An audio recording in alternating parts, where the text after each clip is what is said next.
Mimi's doing some reading with her class. Every student has a copy of the text, and together they're reading a story. She wants to improve their comprehension skills and has a few strategies for doing that. By asking questions and discussing some points of the text with the students, she'll help them to understand it better.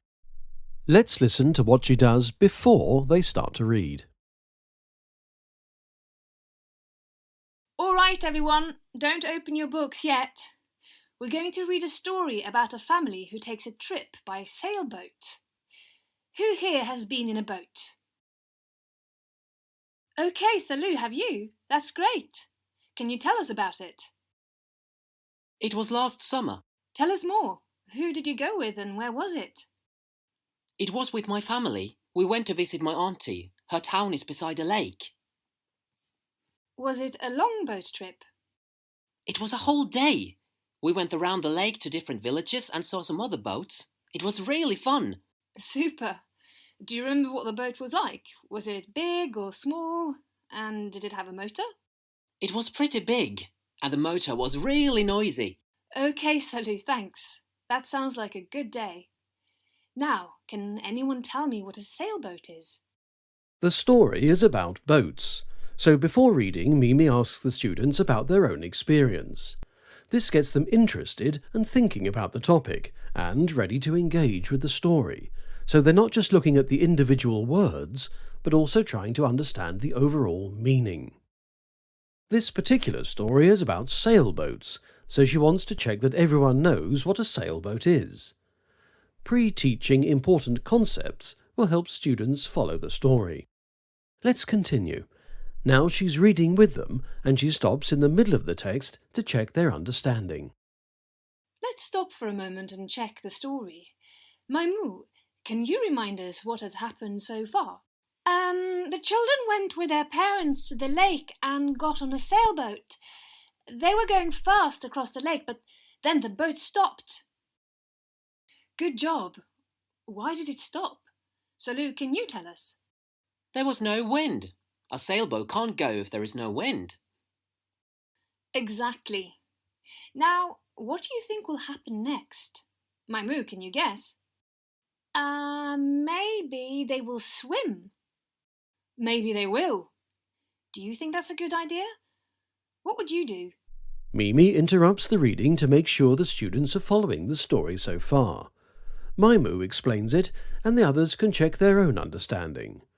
Mimi asks other questions too, in this case about why the sailboat stopped. Cause and effect questions help students to see the connections between parts of the text. Then she asks them to think about what might happen next in the story. Having students make predictions keeps them engaged and thinking about the meaning of the text. It's also a good idea to let them ask questions if there's something they don't understand. Let's keep going. Now they've reached the end of the text, what will Mimi ask? So, we saw that the family had to spend the whole night in the boat far out on the lake. How would you feel if that happened to you? I think I might be scared. But there are no animals, so it's probably safe. Yes, probably if they stay in the boat. Maimu, were you ever outside at night in a place like that? No, but maybe it would be very quiet. You could see lots of stars too. Yes, that's right. Now I would like you all to draw a picture of the boat on the water at night. Let's take out our colouring pencils. So, Mimi, at the end of the reading lesson, you ask the students to reflect on their own experience and respond to the ideas in the story. When you ask questions before, during and after reading a text, does it have positive effect on comprehension skills? Yes, it helps the students to really focus on the meaning of the text.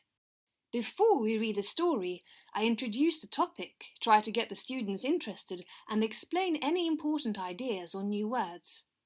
During the reading, I stop once or twice to check that everyone is following and ask questions about what has happened so far or what they think will happen. At the end, I get them to think back over the whole story and relate it to their own experience. Sometimes we draw pictures from the story or even act out some scenes. All the students might do some written work based on the story. Excellent. This kind of questioning helps students realise that their job is to understand the overall meaning. When they understand fully, they also enjoy their reading much more. Well done, Mimi. You'll find some sample comprehension questions based on this scenario in the literacy download at the end of the module.